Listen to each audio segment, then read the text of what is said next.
Welcome back to our podcast, everyone. Welcome to the Nomich and Supertendoboy podcast. That's Today's topic is how to get away with first-degree murder. First, let's jump right in.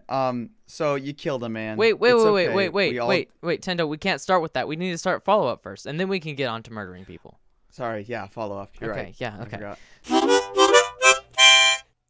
So, we only have one item of follow-up, and that would be our updated uploading schedule that we've actually had for the past 2 or 3 episodes, but I hadn't actually mentioned it before now. So, the podcast has been going up on iTunes and all the other audio formats on Sundays. So, every other Sunday, it will go up on iTunes and Google Play and all those other audio places, especially the Libsyn. And every Wednesday, or every other Wednesday, it will be going up on the YouTube with the visuals and stuff. So, if you want to get the podcast earlier than YouTube, listen to the audio version, which will also have some extra bits on there sometimes. So, Right, yeah. so that's the thing. So, Sweet. now getting away with murder. So, Getting away with murder. you have more experience than I do. I've only killed 3 people. Right. So I've had my fair share. First of all, they don't biodegrade very well. You can't find a good ditch and be like, it's good enough. No, you gotta find a more efficient way. You gotta reuse, recycle sort of thing. yeah. And a good tip is if you're disposing of the body in a way that you just leave it there and wait for it to biodegrade, which is a bad idea, I would suggest taking their clothes because they deteriorate much faster without them. So, I think those are good tips for future reference listeners, but you guys can figure out the rest from there. So, Right. Links in the description. Links- You'll probably want to get a VPN, but yeah. Yeah, absolutely. Just make sure, they're still on to us, Tendo. So they're still on to you as well. So I would suggest just being very careful. But good luck. Links in the description. Yeah. Okay, so on to the second, or first, I don't know. On to the second discussion topic, migraines. I put this here because I don't know very many people who have migraines very often. And then in the last episode, you briefly mentioned how you get migraines from watching, like, you watched some of the Lord of the Rings for like 4 hours and you had to take a break because of a migraine. So this is an interesting thing because I only know like two other people who get migraines, and they're all different in the way that their migraines affect them. So it's interesting. So I'd like to get what happens to you, what causes it, and how you deal with it. Okay, so. Right. Well, it's a lot less common than I thought. And for me, it's genetic. But, like, I actually haven't figured out exactly what it is. Because usually it's a variety of factors. Yep. Like, for me, the best way to prevent it is to just, like, get enough sleep, eat right, like, exercise. Like, I have to do, like, all of those. Because if any of them are out of sync, statistically, like, from what I've noticed, my chances go way up. But yeah, the main thing I was getting at last episode is that it kind of limits how much I can work on things or like watch things, because like blue light levels or whatever that come from a screen can a lot of times trigger it. I did not know that. But I mean, there's the only way I could really combat it is, like, as I said, like, just stay healthy, which you should do anyway. Absolutely. But yeah, I don't know. There's not really much else to it. Drink a lot of water. Sometimes, I mean, painkillers help. It's not like a major problem that gets in the way of my life. It's just when you pick a hobby that, makes you sit at a computer for hours at a time, it's something you have to keep in mind. Yeah, definitely. And so is there a procedure that you go through if you like get a migraine, or if you do you ever feel that a migraine is coming on, like, or does it just bam happen? Well, okay. So there's two ways it can come on. Mhm. If I'm like looking at a screen for a while, it'll fade in. Like it will increase in intensity, and then once it's reached its peak, there's not really any going back. You just kind of have to live with it for a few hours Mm. until it eventually goes away with sleep. Mm. But the worst ones, a lot of times, and this isn't just me, this is migraines in general, you'll just wake up in the middle of the night and it's just like the only thought in your brain is just like pain, and like it makes no sense, but you'll wake up 2 in the morning, horrible migraine, and then a lot of times people will I know this because, like, as I said, it's genetic, so I have relatives who have this. Anyway, like, walk around, pace around, like, just be active for a little bit to try to keep your mind off of it. And then eventually you tire yourself enough that you just fall asleep and it goes away. It's kind of strange because there's no warning, it just kind of happens. Yeah. Um, Weird. Okay, I've never just woken up and then like in the middle of the night and be like, "Hey, I have a migraine." But I don't. Okay, I usually get, I don't know, like migraines once or twice a month. And they're really annoying and I can't do anything. I can't think correctly. I can't like look at screens because it's horrible. it's so painful, yeah. Yeah, so I get like a pain in the back of my eye, like behind my eye. Yes. Usually it's behind my left eye, but sometimes, very rarely, it's behind my right eye. So, Hmm. and then that affects a lot of things. It also makes my stomach upset later.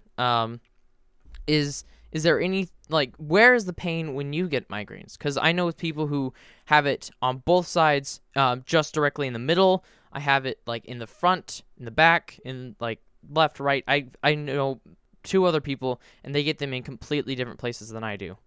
No, for me it's usually right in the back Hmm. of the I'm not sure, but it's usually in the back of one of the eyes, and I think it's more commonly the left, just like you. Yeah, yeah, But yeah, it can also be in the other eye, but that's about it. If not, I pass it off as a headache, yeah. which Same. is usually just like too much sugar or something stupid, and it'll just go away. Hmm. But yeah, a migraine is, yeah, usually really intense right behind the eye for me. Yeah. So when you get a migraine, is there like a specific like thing that you do, like a ritual type deal, like that you do every single time you have a migraine because that seems to work, and then get rid of it or something, or like do you just Um, wait there, or like what do you do? I used to have all these different methods that I tried, but basically like just now it's like it happens, I accept it. I take just painkillers and then just lie around, or if I can't, just go about my day as normal, and it'll like go away if I don't think about it for long enough Hmm. or whatever. Yeah. So what I used to do is I used to take like an ibuprofen or I can't think of what it's called. It's the red and blue one. Tylenol. I Um, think that's it. yes. Tylenol. And then I used to take that, and then I go take a nap. But that seemed to never ever work for me. So now what I do is I first go and I take a shower because for some reason that helps a lot. It makes, I don't know, maybe as you were saying it, I don't think about the migraine at all because that's also why people when they're bathing they have their best ideas. So I think that it's the same idea. It's like a release of thinking and tension in your brain. So showers, great. I don't know. You can try that if you Yes. want. That's true. That's what I've done too. A lot of times I take a bath or a shower, and that'll help. Yeah. I Yeah, I forgot about that. and then I go and then I take a nap, and then sometimes I wake up and then I still kind of have a migraine. So what I usually do is I go because my stomach is feeling a little off, and so I go outside. I do a few laps around the house until I have to throw up, and so I go and then I throw up. Hey. And then once I throw up, I'm perfectly fine. So once I throw up, it's done. So if it heals itself before I throw up, then that's great. But if it's not nothing's working, then I have to make myself throw up. That's the only. It's funny you say that because I used to have it about as common as you say you have now, from like the ages of like 6 to say like 10 or 11. That used to happen. Like it'd be 2, maybe 3 times a month, and yeah, that's what I do. But it'd be in the middle of the night, so usually I'd just pace around instead of running until I throw up, and then I'd feel way better. Yep. But in the past like 4, 5, 6 years or whatever, it only happens like 3 times a year. That sounds which awesome. Is great. Like where it goes to the point where I need to throw up. I mean, I'll get them if I don't take care of myself for 4 or 5 days. I'll get one, but never to the point that it used to be for me, which is great. It's wonderful. I don't know why or how, but lucky me, I guess. Yeah, and as you were saying, like why or how, I don't know what makes my migraine. Nothing that I do or eat seems to affect my migraines. Like if I'm spending a lot of time on the computer, it won't do anything. Like one day, and then if I spend a lot of time on the computer another day or something, I don't know. I don't think it's the computer thing because I spend less time on computers sometime, and I don't know. I don't think it has anything to do with that or what I'm eating. It just happens, and it's really annoying. So, yeah.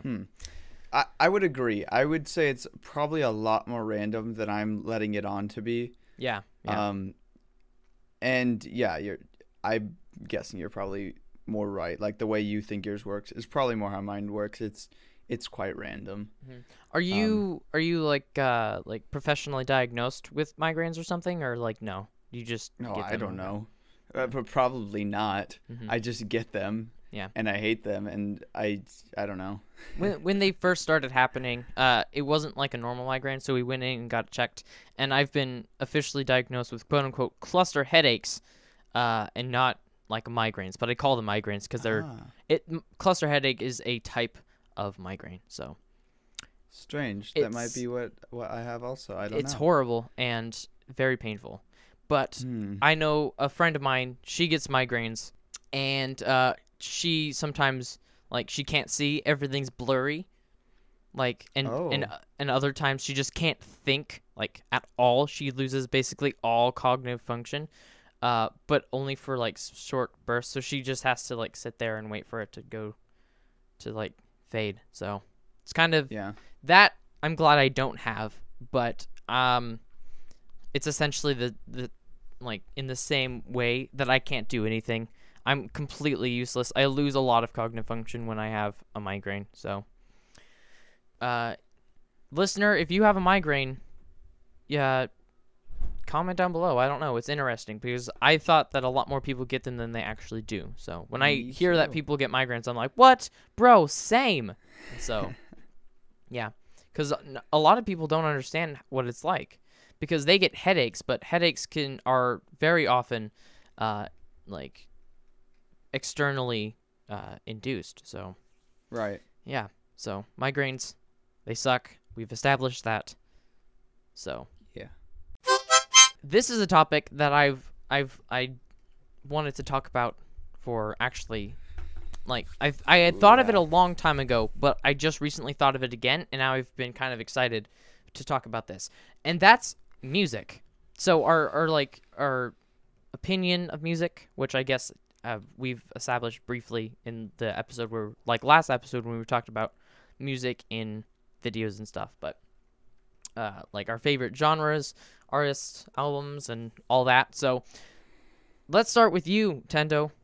So okay, if you could pick one like genre, what would you pick? Like one genre that you like? I'm just gonna say that like I'm not very like decisive or like purposeful when it comes to like music, like picking a favorite song or band or any of that.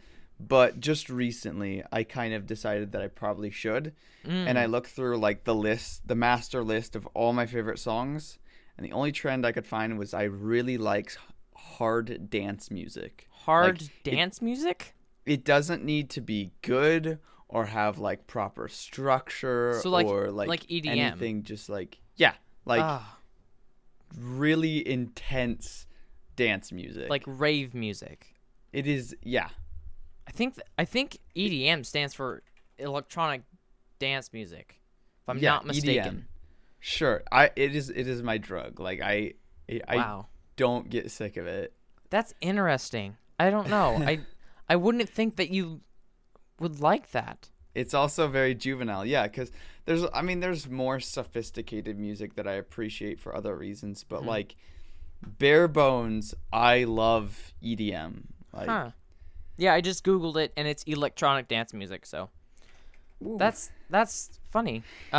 So that's like a genre, and you said that you don't really care if it's like in tune or anything. So I'm assuming you don't have any like favorite artists or albums or something. So, No. do No, you? not really. I could go out of my way to look for stuff, and I'm sure I could pick a favorite song and artist and whatnot. But it's never been that prominent in my life to do so. Yeah, fair enough.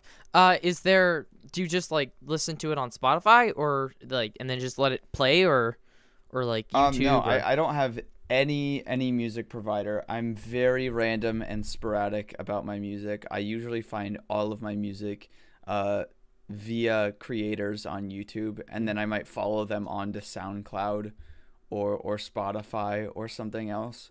But SoundCloud I is a wonderful place to find artists. right. I have no routine or place that I go to or playlist. I don't know. I don't have a lot of consistent information to give you. Well, okay, that's fair enough, but because I think EDM is something that you can just like, because you won't say like, oh, I love this song, and then put it on repeat for 50 hours, but like you would just play it and then just go through. My sister goes on SoundCloud. She finds like a quote unquote radio station that she likes, Yeah. and then she just plays it, and it's similar to that. It's not like EDM. It's like I guess a way to explain it is like soft EDM, if that makes sense. Like trap almost? It's kind of like trap. Yeah, I think that's what she listens to. And she also listens to things like electro swing, which if you've never listened to electro swing, it's great. I really like good. electro swing. I like that stuff too. Yeah, Caravan Palace is a great band to listen to get into electro swing. I would highly suggest them. They have like 3 albums. So Listener and Tendo, you should listen to them. I will link their YouTube channel in the description. They have some odd music videos. I would suggest watching them. And listen to their songs. They have all their songs on their channel. So, Caravan Palace. Great Sweet. band. But also, hold on. Before we go into yours, sorry if I was interrupting. I was just going to say I also used to listen to a lot of comedy music, like a lot of comedy bands, because like Lonely Island and right, but less mainstream stuff, like really obscure things. Anyway, have you listened to Bo Burnham? Oh yeah, yeah, he's pretty great. Exploded lately. Yeah. I had just recently heard him. I heard his name, and so I Googled him, and I've heard some of his stuff, and it's pretty funny. Right. So, yeah, I guess. Yeah, I listen to things that are like more mainstream, I guess. 21 Pilots is a great band if you've never heard of them. Oh yeah. Could you name 4 songs from them by them? 21 Pilots. Mm-hmm. The Turn Back Time one. Is that's a song of theirs, right? That is a song by theirs. Can you think of the name of the song? I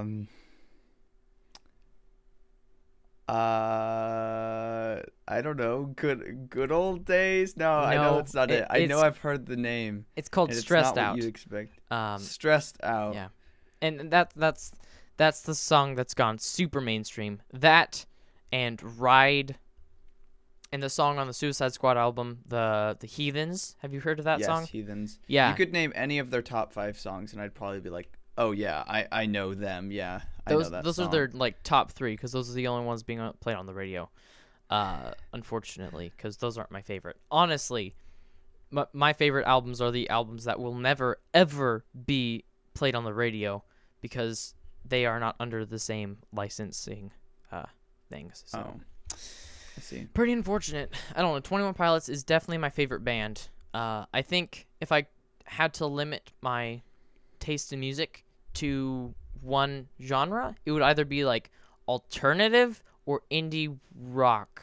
I don't know. There's some really good music. I've recently been getting into Gorillaz with a Z because their new singles, a few new singles came out. They're getting real popular, yeah. Yeah. They haven't released an album in 7 years.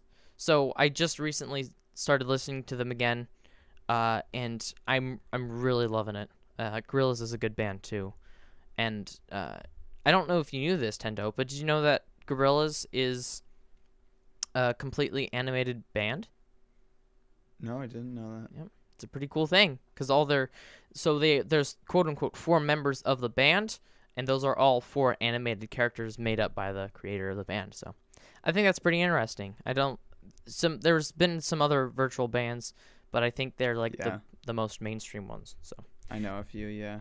I didn't know that. It's pretty sweet. It is pretty sweet. Their new album comes out April 28th, which this will be out after that. So go listen to that. I bet it's good. So I would suggest it. Ooh. And okay, I was gonna ask you for your like top 4 bands, but okay. You don't have any really, so. No. I'm actually a pretty big Daft Punk fan. Oh, really? I like a lot of Daft Punk stuff. Nice. I have some. Never mind. I can't say a few of my bands, because of reasons. Because of bad words in their names. Yeah, or like I don't want people to go check it out, but like comedy bands and stuff. Are you talking about NSP? Yeah. Yeah. I was gonna mention that earlier, and then I decided not to for the same reason. Right. And there's a few others. But yeah, no. I mean, the one I could really name that people would recognize is Daft Punk. Yeah. I like their music, I guess, and some of the ones you mentioned too. There's a few indie ones, but I can't think of any of their names. So yeah, whatever. Someday I'll get that all into a file folder, and we'll sit down. We'll discuss this again. Yeah. We'll discuss it more in depth. Okay, I think to close off this segment, I'm gonna suggest 2 bands that are smaller bands, but they're really, really good. There's actually one is like good, and the other one's really good. But this is just my taste in music, so I would suggest to you, listener, Coast Modern. They only have like 7 singles. Coast Modern, COAST Modern. SoundCloud in the description, and For the Foxes. They only have 1 EP, and they're really good. They were like one of my favorite bands for the longest time, because their music is just really good. So, For the Foxes, Coast Modern, links in the description. Listen to their songs. They don't have very many, like altogether, like both bands put together, they only have like 14 songs. So, it won't be much. It won't take you very long to listen to all of them, but they're good. And of course, all the other bands listed before. So,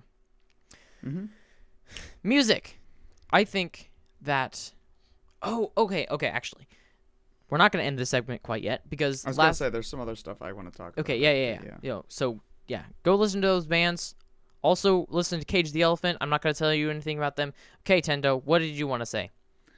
I wanted to talk about how I'm trying to learn, not very well or with a lot of motivation, but I'm trying to learn basic music theory and stuff because I want to do music stuff on my channel. Not like music videos or like albums or like become a songwriter or a musician or anything, but just like be able to develop simple tunes for like a joke or something, or some silly score or something for your right, for your videos, or like for a test or something. Just because music is really good at motivating visuals, like for animation. That's what I was gonna say, that because we mentioned that in the previous episode. Right. So if I was able to make my own music, it would be really awesome and cool. Okay, so I'll be right back. There's usually something that's right here that isn't here right now, so I'm gonna go find it. I'll be right back. Entertain the folks, please. Okay. So I'm gonna tell you guys the story of when I was hunting this series of Meeson. Now Meeson, if you don't know, they are moose or moosin if you prefer, except they don't have any bones. They're like a gelatinous kind of moose. They don't have any bones. They're just kind of flop on the ground. Anyway, they fly in the air like geese, but they look like moose, except they don't have any bones. Anyway, I was chasing this flock of Meeson, and where was I? Okay, no. It was back in Greenland, actually, in 74. And they were flying across, and I thought, wow, I need to have myself... do a super good job at entertaining the folks? I was barely getting into my story, but yeah, I did a splendid job. Your story, that's going to be interesting to hear while editing. Whew. Okay, so an instrument that I'm not really, like, getting into super much, like... You're getting into an instrument? Yeah, kind of. I'm dabbling. I'm learning how the instrument works, and trying to learn some stuff on it, some very basic stuff, and that is the harmonica. Ooh. So that's why our theme song and transition sounds are in harmonica, because it's a very... Oh, that's awesome.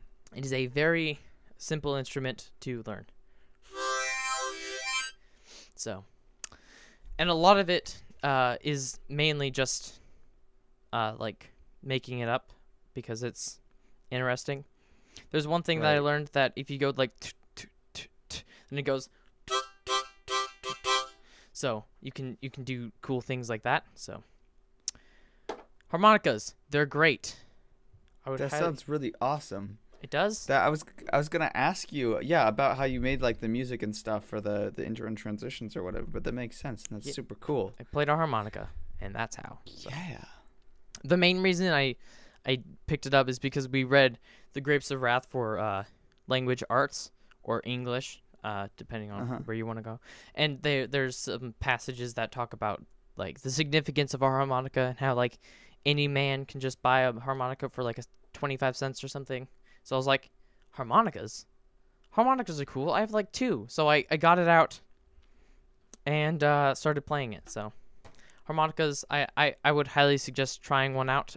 Getting like a legitimate one, like a metal compact one, would be nice. So yeah. I probably have one sitting around somewhere in my house. Exactly. That's why they're so great. I know, it's great. It's wonderful. I've tried playing like actual songs on it, and it doesn't really work too well, but just going off the cuff kind of works pretty well. So. I have a friend that just got a didgeridoo. Oh my gosh, yes! That's pretty great. My cousin made a didgeridoo ages ago, and I was always so interested in it. So like whenever I went over to their house, I was like, hey, didgeridoo. So yeah, that's interesting. Didgeridoos are great. If you guys don't know what a didgeridoo is, I will play a sound of a didgeridoo right here. Okay, that's a didgeridoo. That's what it sounds like. Yeah. And it is an Australian instrument. It's like a big old tube. If you're watching on YouTube, there will be a picture here. Look at me. Look, I'm saving a bunch of stuff for like editing. So it's like a big tube, and you edit, and you play it like whoa. So you really make that sound with your mouth, and then it goes. You know, that's how it sounds. Yeah. It's pretty great. It's really cool. It's really cool. I don't exactly know how you actually play tunes and music on it, but I'm guessing it's similar to other wind instruments that I've played, where you have to just use your embouchure, your lips, but still that would only allow you to play not a huge range of notes. But I don't know. That's another reason we gotta have Fez on the show. Yeah. Oh yeah. Stereotypes. He knows how to play a didgeridoo. And you know, wallabies and whatever. Yeah. So it's I guess it's similar to like actually you can't really inhale when playing a thing. No, you can learn how to circular breathe though. That sounds interesting. Is fun. Yeah, do you know what that is? I do not, but I'm assuming it means that like you can make a continuous sound without. Yes. I don't know. Is that what it is? By being able to breathe in through your nose and out through your mouth simultaneously, and it allows you to play notes basically as long as you want. Wow. So yeah, I it's really really hard to learn. I just But if tried you're it and gonna it play, failed miserably. I just I ended know. up blowing out of both my nose and my mouth. Whenever I tell people about it, they try to do it because they're like, "Oh, easy," and then they're like, "Wait, you can't." That's impossible. I think that would be very helpful for like if you're exercising or something, because you want to breathe in through your nose and out through your mouth to keep your heart rate going at a good thing and not getting like choking to death or whatever. So I would do it just so I could be a crocodile whenever I'm in water. crocodile? I don't think that would be very helpful, would it? Because then you just I, be in like snorting in all of the water, and then no, you just have your nose above the water is what I'm oh, saying. okay. I was like, Because if you've ever tried doing that just like with your nose, it doesn't work that well. Well, I don't know what I don't think that would work very well, Tendo, because then you like blow out and then all of a sudden you're like I don't know, then you'd like blow water into your nose and then I don't know. That doesn't sound very few unless you have an odd-shaped nose. I know you don't have an odd-shaped nose. Yours is pretty normal unless it's changed recently. Like yeah, I got a new nose actually. oh, you did? When? Mhm. Actually, just the last week. It was connected Oh. to my story. I was telling them when I was eating the meat meat. I got into a fight with an elephant, and the bet was that if I won, then I could take his nose, and he would have to take mine.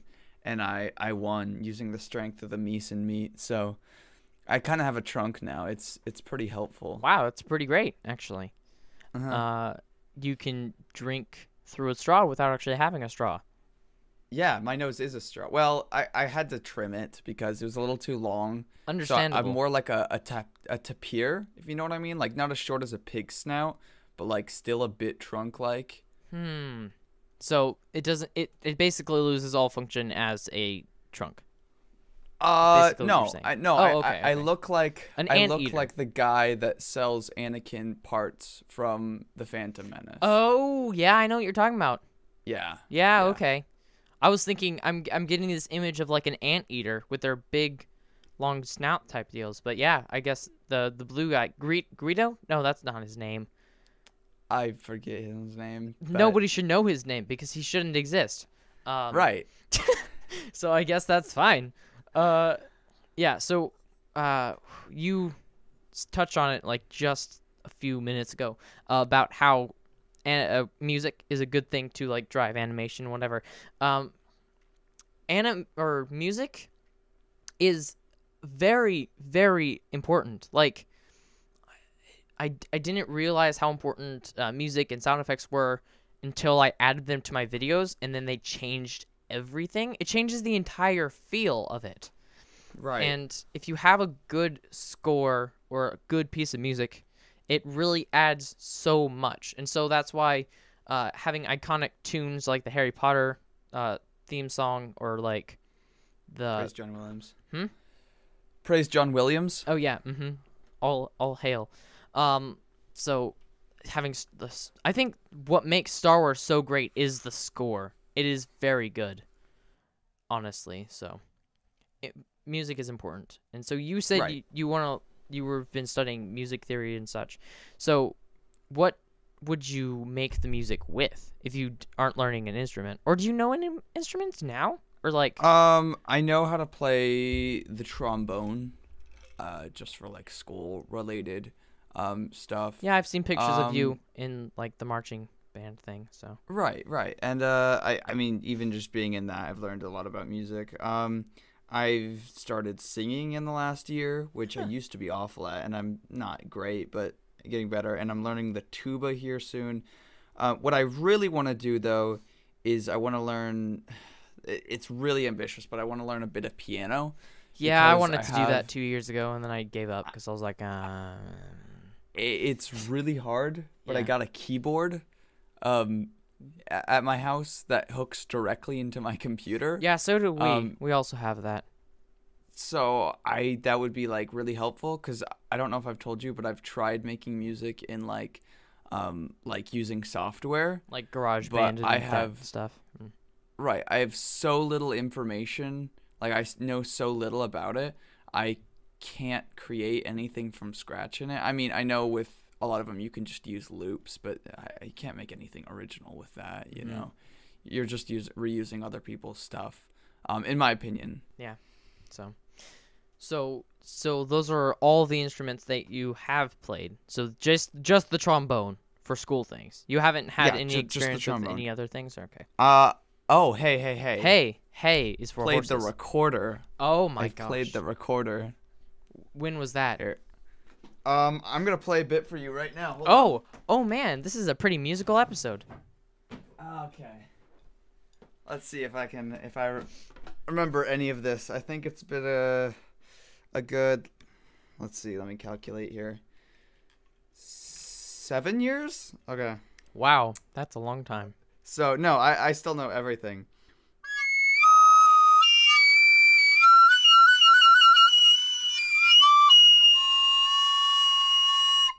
Yeah, so I still got it. Beautiful, I think beautiful. I could even pursue it as a career. Yeah, absolutely. Drop animation and just you could collaborate with other animators and make the scores for their videos or their short films.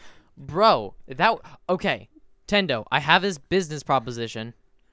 You play the recorder, I'll play the harmonica, and we make a killer duo, and then we go mainstream. We sell. Okay. We'll sell out. We'll go U.S. tour all over the state, all over the country. I mean, the funny thing about the recorder and the harmonica is it's so easy to learn notes on them. Yeah. That making like those videos where they ironically play the song with a recorder or a harmonica or with a kazoo. Yeah. Like they're super easy to make. Like you could sit down and in 10 minutes know how to play like say, the Jurassic Park theme on, the recorder or the kazoo or, I can't say the harmonica really cuz I don't have enough experience, but you know what I'm saying? Yeah. Like it's like the most unimpressive duo in the world. I think we should definitely do this. That could be our thing. Tendo, you know how we've been trying to find a thing for this podcast? Yeah, it's the fact that we're going to be a duo playing the harmonica and the recorder. Okay, we need to make a promise right now. Within the next 4 episodes, at some point, okay, we need to start one of them with a duo, with a song that we play. Yes, okay. We will actually do that. I promise. We'll flesh it out. Okay, this is great. Okay, by episode 10, we will have a song and start the episode that way. Look forward to that. You lucky little people. Man, this is gonna be great. We need to try to make it actually sound decent-ish. I'm gonna regret this so much. It doesn't matter. Yeah, you made the promise. We're gonna fulfill it for our listeners. Because if we don't fulfill the promises that we make, what's the point, right? So. Yeah, that's true. I mean, we haven't already broken quite a few. I can't think of any other promises that I don't know. So we've made the promises of having an episode every other Sunday in audio, every other Wednesday, or on YouTube. So those are the 2 promises. Another promise is that if you're a Patreon people, then we will add you to the thing. So. Yeah. And there are some exclusive videos that we can have. Maybe if you're a Patreon, we'll have an exclusive video that you can we'll play. We'll have an entire album of us called the harmonica recorder Nomich Supertendoboy album. And it'll be an EP with 7 tracks. It'll be great. Oh my gosh, we could actually do like little live performance things on the podcast. That would be amazing. Like pick a song to like parody or whatever and have someone like just improvise the like the lyrics and another person improvise the instrumental and then we'll take turns. It would be so cringy. Goodness, but I want to do it. I'm not promising that. That could be a Patreon pledge. Yes. So they get to come up with the lyrics, and we have to make a song from it. So yes. Yes. Okay, that'll be on our Patreon. I don't know, $3 or more. You get to send in little snippets, like a paragraph of lyrics, and we will sing it, and we will play it. This is great. $3 a month. You can send it in whenever. Don't give us your money. I don't. Stop. I take everything back from the last episode. Don't give us the money. Do not spend more than $3 on us. Yeah, don't spend please. any more than 3. Just spend 3, and then you should be good. I think this is a great idea. Let's do it. Patreon, link in the description. Okay. I guess this finally concludes our segment on music, right? Yeah, I think so. I can continue my story. Okay. So as I was saying, there was the flock of Meeson, and what I did, as anyone knows, is you pull out your missile shooter. Your missile shooter obviously being a musket with a very large rubber balloon on the end. And what it does is you load up the balloon. As it turns out that the moose actually are in a little organization that are against the UN. They're trying to destroy the planet. They hate humanity. It's, no big deal. Most people learn this stuff back in grade school. Anyway, so they have this alliance, and so they're trying to end the planet with global warming. Tendo, Yeah? I've been here for like 3 minutes. I didn't want this to end, but I'm gonna have to stop you. Sorry. It is pretty interesting. These Meeson. It was getting really hard to make up stuff. What You do you should mean have make stuff? interrupted me. What do you mean make stuff up? That was all real story. Yeah. No, I mean, like, it was hard to remember because there's so much information on them. Yeah. So it felt like you were making it up, but you weren't. Right. It felt I was accessing a part of my brain that was very creative, and so I was embellishing on it. I was telling it like a great tale, but it's all factual stuff, you know. Mm-hmm. Yeah, very interesting. I could potentially. I think I might cut that out. I think you should cut out any time I discussed it. Yeah. Mm-hmm. Maybe it could be a Patreon exclusive. The Tale of the Meeson. So I need to get an uncut, just like 10 minutes of that. Yeah. And that's what we'll do to people that don't donate. We're gonna track them down, and we'll make them listen to the whole thing. And at that point, they'll plead for mercy, and then we'll shoot them with our Meeson pay. guns, which is it's a musket with a rubber balloon on the top of it. So, everyone knows that. Okay, moving on to our next topic of interest is augmented reality. So this is a very extensive topic with things like the consumer things like the can't think of what it's called. HoloLens? Yeah, okay, the HoloLens. We'll talk about that later. But Pokemon Go, that was like that and like Snapchat and the filters and stuff. Those are I was gonna talk about that. Those are like the two big mainstream consumer like products that have integrated augmented reality into the functions of the application, and they've done very well. So, okay, we'll talk about the HoloLens later, but first I want to get your opinions on augmented reality. Not artificial reality. That's something entirely different. That's like the Matrix. All right, so augmented reality. Should we explain what it is before? Yeah, actually, go ahead. Why don't you explain it? Okay, augmented reality is in a way similar to one moment. It's kind of like virtual reality in the fact that virtual reality you put on a headset and then you're in an entirely different world.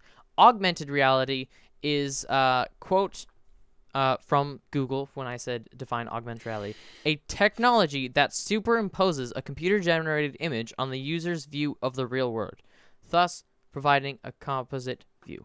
So it adds things to the real world using technology. So it augments it, which means like to make it better, having been made greater in size or value. That's the definition from Google. So that's what augmented reality is. As we mentioned, things like Snapchat and Pokemon Go, like those are like two Right. mainstream things that are there. So that's augmented reality. I did much better explaining that than I did explaining how networks work. So Yeah. I cut my whole bit of explaining how networks work out because I was so wrong. But you explained it very well. So I won't cut this part out because I thought I did pretty Okay. well. Yeah. Okay. So, how do you feel about augmented reality? How I feel about augmented reality. All right, so we're not going to talk about virtual reality. We are gonna talk about that, just not right now. Yeah. But, In a later episode, we have a cool episode planned, so you guys should enjoy Right. that one. So virtual reality is cool and all, but I think augmented reality has more of a place in our everyday lives. It's sort of the difference between what would I call it? Console gaming or mobile gaming. Console gaming is for people who, are dedicated to a video game, and like they have a very strong interest in it. That is a hobby that they pour a lot of time into. Whereas just about everyone I know of any demographic has some form of mobile device with some pointless little game that you could, tap and spend $5 billion to become the best, or I don't know, whatever the millennials are playing right now. Sorry. Anyway, so I see it the same way. Virtual reality is great and everything, but it's kind of for the more hardcore. I mean, obviously it'll work its way more into the mainstream, and it already has. But I think augmented reality over time is gonna become like everyday use, like if you've seen with the HoloLens, or like even just on your phone. I don't mean Snapchat though. That's not what I mean, but like that's just fun, honestly. Snapchat is just something that would be. You mean examples of things that are happening or things that we could use it for? We could use it okay, for. So I think augmented reality, so briefly talking about virtual reality. Virtual reality, I think, doesn't have very much practical use except for it's good for gaming, and I think that's about it, because movies and other media like that that they've like tried to do in virtual reality, it doesn't work very well because it doesn't have nearly the same effect than if it's like a classic quote like non-virtual reality video. So I would say yeah, I don't think that virtual reality has as many applications as augmented reality. I think that virtual reality straight up is for video games, and that's about it. I think that's the only thing that it can be used for. And I wouldn't say so. And special. What? Sorry, go. I would say it is the most interactive form of video game. That is true. And I think it's going to pioneer a lot of stuff in the way we train our workforce for specialized jobs, or like in means of viewing things. I understand that a lot of film doesn't work in it, but like you can set up a 4K camera, like I'm just using an example I know from my area, in a wildlife spot, a 4K 360 camera, and then you can sync that up to a virtual reality headset, and you can be there in that place, which is pretty like cool. But live streamed, yeah. Right. I didn't know that was a thing, because I never even thought of that. But I had actually thought about the training thing, and that's a great application for it, to train people through like forces, train like, I don't know, a bunch of different things. Instead of using like whole places, you could have a virtual reality. But exactly. Yeah. So you were gonna say something else? So yes. But I was gonna say that AR has a similar thing, because that way we can I don't know, that there's a barrier there because you can't create as much as VR, so I don't know how much it would help with the training thing, but I feel like it has a place in because see, the only thing seen it used for is visualizing things, like being able to place something in, a real environment that you may or may not be able to interact with. And I actually know very few applications of it. So I was hoping you could enlighten me on some of the things that it is or could be used for. Yeah, so augmented reality has very many practical applications, and once our technology becomes absolutely flawless, there's like cheaper to buy, because like a HoloLens right now is like $4,000, outrageous. But just talking about the HoloLens, they have a lot of applications like that you said, like visualizing things in the real world. Like there was an example for the preview, or like the commercial type deal. It was this person, and they created a 3D model of like a motorcycle part, and then were able to place it in to the actual world and see where it was, and then they could look around and see it from different perspectives. So that's a cool application. Oh, yeah. I've seen a video of how it works with a hands-on thing from Computer File, which is run by the same person who runs like Number File and all those other ones. So link in the description of that. Really cool. Basically what happens is it has scanners, and it scans the world in front of you, and then it creates a 3-dimensional polygonic mesh, and so it maps everything that's in your view, and it makes physical 3D like models, and then from there it takes other 3D models and places them on those planes that you create. So the HoloLens is very cool, and applications for it are like they have UIs that stay there in physical like 3-dimensional space.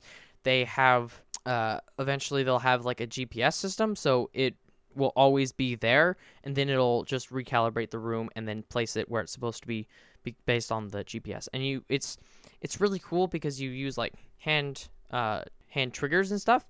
So you like close your fingers together or whatever, and then it opens up a menu or something. Funny, I've actually used a HoloLens before. I have never used a HoloLens, so that's cool. I've never actually used a VR, so what's your experience with a HoloLens? Okay, so I was very fortunate because someone I know is going to a certain school, and so I was visiting with them to this place, and they're going into the technology department. And at the moment when we were visiting, they were trying out a HoloLens, and I got to try it. And it wasn't working that well at the time, but from what I tried, yeah, it had all those things that you described. It was, I don't know. It wasn't working that well, as I said, because things weren't synced up properly, and I only got to use it for a minute or two. Oh, okay. But I have also used the HTC Vive. I've never used a virtual reality headset ever. But I would love to someday. So I where I work, they have one, and it's that makes amazing. sense. I know where you work, so that would it's it is so awesome. It is. Sorry, I just like everyone at my work now is obsessed with virtual reality because. Did you guys just just get it, or like? No, it's been a while, and then we only have it because another friend of mine has one, and there's just tons of it's really fun. I don't know how to describe it. There's lots of virtual realities. I've tried OS VR. I've tried, I think, the Oculus. These were at my work.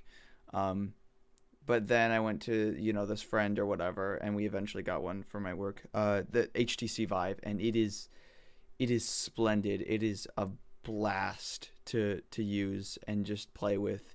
It is like the most interactive, immersive gaming experience that you can have, or that I've had, I guess. So yeah, I'm a big advocate of it, I guess. Mm-hmm. Fair enough. Yeah, virtual reality is definitely cool, but as I said, I think it could be limited to, as you said, like viewing things and like video games. I think that's really all it can do. Yes. But that doesn't mean it's not awesome. It's freaking dope. But I think AR definitely has a better place in this world than VR. And I feel like AR isn't going to be as limited.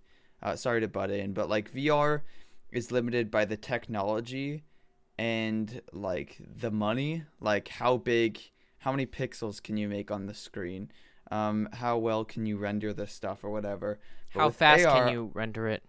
right. I think AR is going to get better the better our sensors and our scanners get. Yeah. Because I feel like there's less emphasis on making the things look real and more Because on accurately it's literally placing them. using the real world. So if you're Right. trying to make it look real, that's not your job here. Your job is to superimpose things into the real world because it's supposed to be better. So the making things look more realistic and having like better graphics is definitely more of an issue with VR. And also VR is generating entire maps like simultaneously. Well, actually usually it only does like generates the parts that you're looking at and then it unrenders the stuff behind you and stuff. But it's very smart. But it definitely virtual reality has a lot more computer intensity. It takes a lot more CPU than augmented reality does. And Right. as history has shown us, technology will get better and more compact and smarter and cheaper. So I definitely think that augmented reality is going to be a very great, wonderful thing in the future. And I'm glad that we are alive and we're going to be alive to see the end of that. Unless something horrible happens. In that case, that's bad. But that's Oh boy. Yeah. that's bad for other reasons than not being able to see AR. But right. I definitely think that if we live normal lifetimes to like 88 or something, or 85, I don't know the average lifespan of Right now, an American male, but I think if we live our lives like normally, we will see where AR is just amazing and being used all around. So yeah. And I think that with cars and stuff being, never mind, I'm not gonna go there. We can talk about that later. But Right. Well, I wanted to also point out that like AR, I'm excited for when we can make accurate like real world measurements with it. we can do that kind of now with the HoloLens. Right. But continue. I'm meaning like a construction, like architectural, like implementation. I think would be really cool. I mean, I'm not going into that or anything, but if you kind of understand what I'm saying, like along with that HoloLens, video you told me about with the parts or whatever, I want to be able to see like if you're working on a project, you could know exactly where to place things using the HoloLens without having to manually place something in the 3D space or like, reach out to see where it would be or measure out where it needs to be, if I'm making any sense. No, yeah, that makes sense. Being able to know where things have to go without having to put them there. And Right. yeah, that would definitely practical use for augmented reality. I think that, and I think that, how like in science fiction films and stuff, they have holograms, like they just project out onto nothing.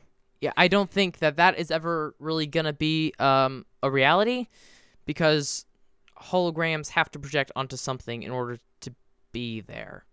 It's not how light works, but I mean, there's kind of ways. There's ways. I've made a little tiny, like, it's like a prism that has like 4 sides that are all angled down, and then you place it there, and then it just it projects onto them, and then because they're angled a certain way, it looks three-dimensional in 3D space, and that's really cool already. And people have been using that for a bit now. So I think with holograms, I think it's mainly always just going to be like a science fiction thing. But who knows? We'll have to see. Yeah. We might find out how to manipulate light in a way that we would have never even dreamed of. So I don't know. People are smart. The human race is amazing, and we've done things that are unimaginable. So woo, yeah. Yeah. So thanks, human race. But I wonder if there's ever going to be a point where our technology just stops progressing. Like, well, if there's ever a point where it's just we can't get any better than this or this. I wonder if that's ever going to be a point, because as of We now, are what? starting to like curve off of like, because basically how information has been like reached has like, there was a very slow pace for a while, and then it became sort of exponential. Yeah. In the past, like, 20 years. 400 or 500 years. Oh, Or like what? no, I mean Sorry. like I don't... no, I'm saying it reached its peak around like 1950 through 1980 or whatever. And yes, we're still learning things, but like there's no more breakthroughs to be made. So like, not to sound disappointing, but like we are learning about the tiny details now, which can be just as important, but we're not reaching as many breakthroughs. So it's kind of like it's taken us 500 years to reach from the number 10 to the number 1. Like we're reducing the amount of information that we need to find. And now we're going to spend the rest of the human race trying to reach from 1 to 0, and there's an infinite amount of information between 1 and 0, because you can always add another decimal. And that's kind of at the point we're at. It's not there's no more information, it's just it's becoming smaller and there's less breakthroughs we can make. I don't think there's ever going to become a point where it's just going to be like, yep, that's everything, okay, everybody shut it down, go home. Yeah. That's why I'm wondering. I'm very eager to see if there's just a point where like self-driving cars will be everywhere. Literally every car in the world will be a self-driving car. Or there's like artificial intelligence running basically everything. If there's a point where we just don't need to get any more advanced, if world peace was reached or something, and our world was completely technicalized and automated and whatever, or something, I don't know. I really don't think that point will ever come, but it would be interesting to know. I don't think so either. Yeah. Because a lot of people have this concept in their mind that since things are getting more convenient, we will desire for it to be more convenient. We will always want things to be easier. Yeah. But history has proven that it's not true. We get very bored very easily. And one good example I'd bring up is the use of like wanting to hunt things for sport has been extinct for the longest time, really, honestly. Like way back Middle Ages, like that wasn't really a thing. You mean like, wanting to? You mean instead of just hunting to get food, or just hunting? The necessity to hunt, like to hunt out of necessity. But even today, we have recreational hunting because there is still an instinctual and like traditional desire for that recreation. Like we still want to and do it. And I feel like maybe not with self-driving cars, I don't know anyone that's like, okay, well, that's not true. Even with that case, there are people that love to drive and would never want to, stop driving. That's but what definitely I'm saying true. Is, I know people who just love driving around. That said, I don't know if it's them actually driving or if it's them being driven, and like being able to see out the window and see other people. So I don't exactly know. I know someone who he hates cruise control and he hates automatic cars because he likes driving. He loves driving manual. So I don't know. Mm-hmm. I definitely think that there are people out there that like the feel of driving, and that's why I don't know. So. And I feel like that kind of thing will never really die out for the human race because... Say that again. Well, okay. That said, you say it will never die out, but in 100 years, there's going to be an entirely different set of humans on the Earth that have never, or like in 150, there will never be a person on the Earth that will have ever seen an actual car that you drive. So but here's the thing. They will have either A, passed it down, or B, there will be another form or iteration of that kind of concept that will have arisen in that generation. Yeah, absolutely. There will always be something replacing previous problems. So every time you fix a problem, another problem will arise, and it's the same thing of there's always going to be the people who like this, but then once they're out, somebody else is going to it's going to take that place of that. So yeah, I definitely think that's true, and I honestly think that autonomous vehicles, also known as self-driving cars, they will, I don't know, I think that eventually that when they become cheap enough for everyone to own one, I think that normal cars might be like illegalized or something, because then I don't know. I think that would be a thing that would happen. What do you think? Because I think that would be a logical You thing think to they'll do. become a danger? Yeah, because they're not working with the rest of the cars, so it's dangerous to do that. Well, here's the thing. You have to think about infrastructure too. So, with the so you're thinking, okay, when self-driving cars take over, then we won't need the other cars and we'll get rid of them because that's logical and it's safer and we could get rid of speed limits and we could get rid of stoplights or whatever and the cars could work it out. But take this into account. If that were true, the US would have switched to the metric system. Yeah, screw the years imperial ago. system. Metric system is amazing. Like, seriously, because Metric we is are great. fully aware that it works way better, but we already built an entire infrastructure on this, and the amount of money and effort would not even be close to worth it. And I feel like maybe it'll happen with self-driving cars, or maybe eventually we'll switch to the metric system, but it would have to be extremely gradual. It could not happen. Yeah, well, yeah, I in, wasn't like, gonna say a like 10-year like period. like okay, it's 10 years. Like 10 years in the future, self-driving cars are evident. It's like boom, get all of your actual cars off the road. I think it would have to happen within like a 20, 50-year thing that it Right. gradually we wipe out the normal cars until there's only like 12,000 of them on the road or something, like in America. Yeah. And then from that point, they're like banned or something, and Sure. or something. And then they can be like recycled for parts to drive or to make new cars, I wish. self-driving cars. Like the metal, I'm saying. You can't like use these same engines or whatever. Yeah, I know. I just mean like I wish we had those kind of things in place now, because the biggest problem with car waste is not the emissions, but people getting rid of them to get new cars. Yeah. Because they don't you know understand what that they happens just to sit the old around ones. and then wait for people to come take their parts and whatever. Right. Yeah. I definitely think that's a bad thing that we can definitely fix. That's the thing that we can easily fix, by putting in things and taking other things out. So, Right. I hope that would be our future. I don't know if it will be, but I do think that it'll like self-driving cars will be a prevalent thing in our lifetime, because I definitely think that it's upon us.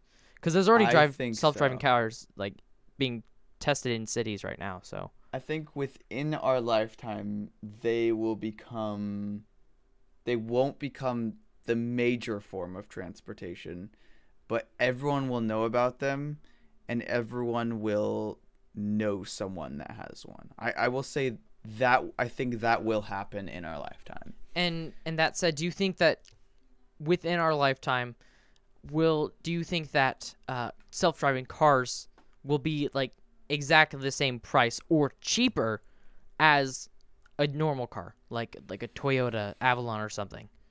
Or do you think that they're Goodness, all that is or do you think they're always going to be like more expensive because they're top tier or something? Or do you think they're going to make them cheaper because we're going to want everyone to use them eventually? Well, here's the thing. Insurance companies Yeah. are gonna hate them. Yeah, definitely, So, definitely that. There's gonna be something that happens with that, and I don't know enough about how the economy or like the buying and selling of vehicles works. But I think it'll be pretty crazy and pretty funny to watch how the prices work with them. But yeah, Yeah. I have no prediction. Yeah. There's so many variables in that equation. Yeah, agreed. And also, as you said, car insurance people, there's going to be a lot less wrecks, and I don't know. I think they'd have to change how car insurance works entirely. Maybe not. Here, What? yeah. Maybe. Here's what I'm worried Okay, go.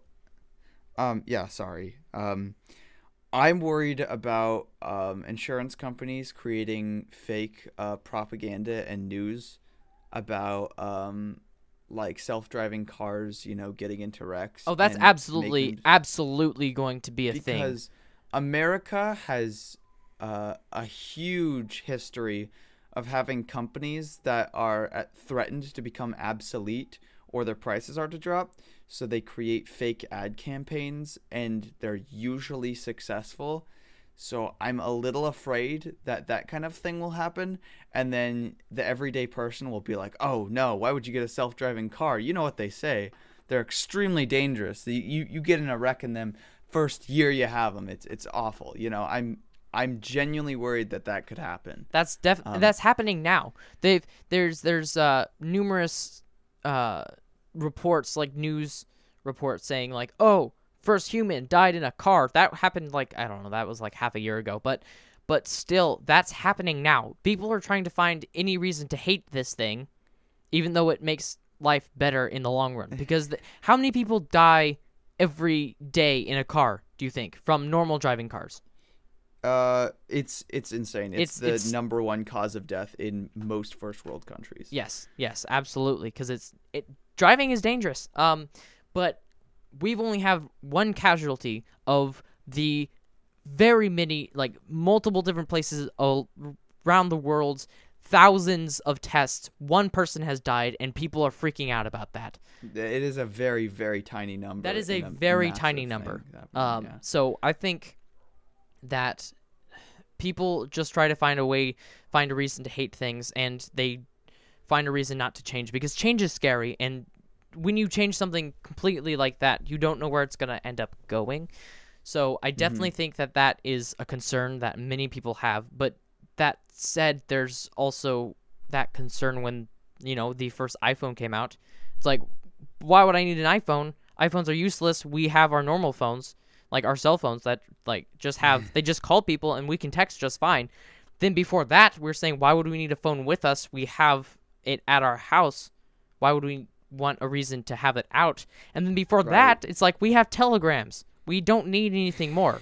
So the thing is, technology will evolve, and I think that autonomous vehicles will become widespread, and it will be exactly like anything else that happens. So I don't know. I do hope, and I do think that augmented reality and autonomous vehicles will become or be in our lifetime, and that's a fact that I believe in. I do not know how it's going to turn out for things like insurance companies, or how it's going to affect a bunch of different facets of our economy, but I do think that it will be a widespread thing. So sweet. Hey, look at us talking about a topical thing, and we have opinions on it. Yeah, and we have predictions. Yeah, perfect. This is what our podcast has to be. This is it. So what I'm thinking of doing is, I have this book that I just found. I just dug up. It's called Corny Humor. And then it says More Wit and Witticism, published by the National Federation of the Blind, large type edition. So what I'm going to do is, at the end of every episode, I'm going to read a quick little joke. So it's page 1. So Tendo, what do you get when you cross a rooster and a duck? What do you get when you cross a rooster and a duck? A bird that gets up at the quack of dawn. Hilarious. Corny humor. Don't know who it's by. It doesn't say. Every episode at the end. Man. This is going to be great. There's many pages. We can go for over 150 episodes, Tendo. Just because of this book now. So. Okay. Wow. This is I am really excited for the next episode. I can't wait for that. Every single episode. It's going to be great. Every single episode. So excited. Yeah, I know. I know how much you love these corny humors. And the best part about this, the cover is just straight green, and it has a popcorn bin. So that's fun. Wow. Okay then. Yeah, there's a lot of changes that are coming to the podcast. It's starting to shape out. And don't forget, support us on Patreon, and give us your lyrics. Give us your money. Give us your money and your lyrics, and we will make a song. And we will give you jokes and songs, and usually just gibberish, but sometimes topical things that we know about. Absolutely. Okay, I'm Nomich. And I'm Supertendoboy. And we will not hear you next time. You'll hear us next time. Goodbye.